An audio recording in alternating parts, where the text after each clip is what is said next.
नमस्कार मित्रमैत्रिणींनो, आज आहे गुरुपौर्णिमा.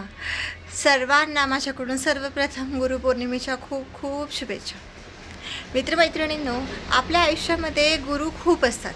पहिला गुरु तर आपली आई असते, त्याच्यानंतर आपले जे शिक्षक असतात, घरचे असतात, ते सगळे आपल्या आयुष्यामध्ये गुरुचं काम करतात. आपल्याला काही ना काही शिकवत असतात. पण काही गुरु आपल्या आयुष्यामध्ये नंतर टप्प्यानुटप्पे असे येतात जे आपल्याला वाईट गोष्टी शिकवतात. मग आपल्याला तेव्हा हे ठरवायचं असतं की नक्की आपल्याला काय करायचं आहे, आपल्याला कोणता गुरु निवडायचा आहे. गुरु निवडणं हे खूप महत्त्वाचं काम असतं. ते फक्त आपल्यालाच करता येतं. आपल्या घरचे आपल्याला सांगतील, आपले फ्रेंड्स आपल्याला सांगतील, पण चांगलं वाईट काय आहे ते आपल्याला ठरवायचं असतं. म्हणून गुरु निवडताना कधीही योग्य निवडा. आता गुरु म्हणजे फक्त वर्गातले शिक्षक असतात किंवा मग आपले प्रोफेसर असतात किंवा कॉलेजमधले प्रोफेसर असतात, असं काही नाही आहे. गुरु कुणीही असू शकतं. गुरु आपली आई तर असूच शकते. गुरु आपले फ्रेंड्स असू शकतात. गुरु कधी कधी रस्त्यात भेटलेला एखादा व्यक्ती असू शकतो. गुरु एखादं पुस्तक असू शकतं. गुरु एखादं सिरियलसुद्धा असू शकतं. गुरु एखादं कॉमिक असू शकतं.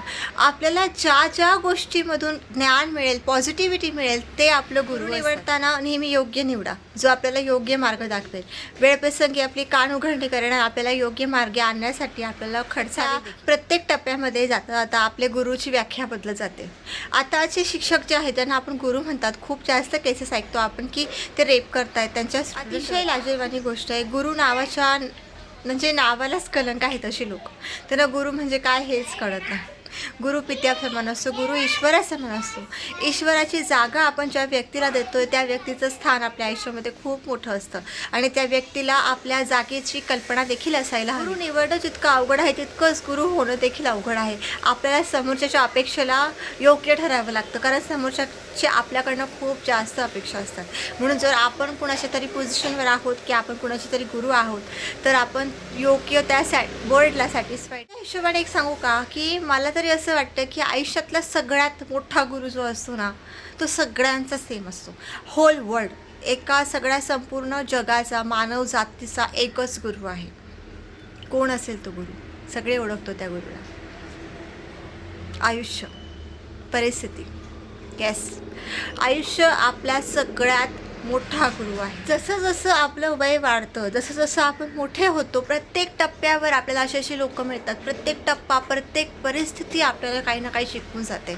आपल्याला पाडते, आपल्याला उठवते, आपल्याला परत पाडते, आपल्याला परत उठवते. या पडझडमध्ये आपण इतक्या जास्त गोष्टी शिकून जातो की आपण कणखर तरी बनतो, नाही तर सॉफ्ट तरी बनतो, नाही तर तुटून तरी जातो, नाही तर उभे तरी राहतो. म्हणून आयुष्यामध्ये सगळ्यात मोठा गुरु जो असेल तो परिस्थिती आणि आयुष्य आहे. म्हणून जर आपण चांगले धडे घेतले असेल तर कायम लक्षात ठेवा, कुणी आपल्याला फसवलं असेल आयुष्यामध्ये तर परत अशा फसवणुकीमध्ये आपण नाही पडणार याची खात्री करा. एकदा आपलं दुधाने तोंड पोळलेलं असेल तर पुन्हा त्याची परीक्षा घेऊ नका. म्हणून एकदा फसला आहात तर पुन्हा फसू नका. कोणीतरी आपल्याला आयुष्यामध्ये काही घेतलं आहे आपल्याकडून आणि आपल्याला दिलं नाही तर परत दुसऱ्याला देताना विचार करा की खरंच ती व्यक्ती पण परत तशी आहे का, पडताळणी करा. नाही, विश्वास करू नका असं नाही, विश्वास ठेवा. प्रत्येक माणूस सारखा नसतो, पण विश्वास ठेवल्यानंतर देखील ती व्यक्ती तशीच वागली तर मात्र आपण आयुष्यभर कुणावर विश्वास करू शकत नाही. आणि मग कोल्हा आल्याची उलटी गत आपली होऊन जाते. म्हणजे जसं आपण कोल्हा तो आला म्हणून लोकांना खोटं सांगत असतो, तसंच लोक खोटी आहेत म्हणून आपण चांगल्या लोकांना सुद्धा टाळायला लागतो. म्हणून आयुष्यामध्ये गुरु निवडणं खूप खूप गरजेचं असतं आणि योग्य गुरु, योग्य व्यक्ती भेटल्यानंतरच आपलं आयुष्याचं सार्थक होतं. आणि माझे विचार पटले असेल तर नक्कीच लाईक, सबस्क्राईब आणि कमेंट करायला विसरू नका. आणि ॲज अ फ्रेंड मला काही सजेस्ट करायचं असेल तरी तुम्ही करू शकता.